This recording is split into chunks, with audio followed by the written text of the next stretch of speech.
Question says which statement is correct? Molecularity of the reaction is the same as the order of the reaction. ऐसा ज़रूरी नहीं है, molecularity अलग हो सकती है, ऑर्डर भी अलग हो सकता है। तो सबसे पहले जान लेते हैं कि मॉलिकुलरिटी क्या है। अगर मान लो मेरे पास रिएक्शन है 2A प्लस बी, क्या बना रहा है हमारा, प्रोडक्ट बना रहा है, ठीक है। तो यहाँ पे जो 2 है, तो ए के कितने मॉलिक्यूल लग रहे हैं हमको, 2। तो मॉलिकुलरिटी ऑफ ए क्या हो गई मेरी, 2। बी के आगे कितने मॉलिक्यूल्स हैं, 1। तो बी की मॉलिकुलरिटी क्या हो जाएगी, 1। तो total molecularity of the reaction क्या होगा मेरा, दैट इज माई 2+1।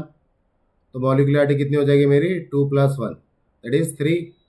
बट मैं अगर इसी क्वेश्चन का ऑर्डर निकालूँ तो ऑर्डर क्या निकलेगा मेरा, रेट इक्वल टू के, ए के पावर में 1, बी के पावर में 1।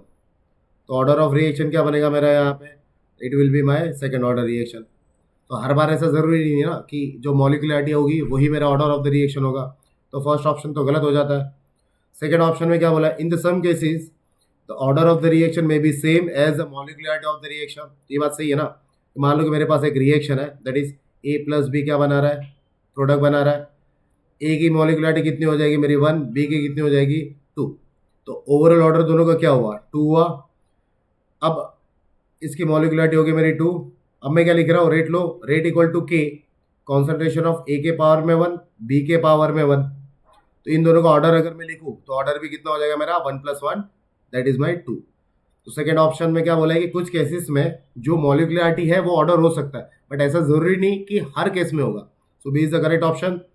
Molecularity may be zero, molecularity कभी भी जीरो नहीं हो सकती। मान लो ए के आगे मैं जीरो लिख दूँ तो कुछ सेंस बना इस बात का, नहीं ना।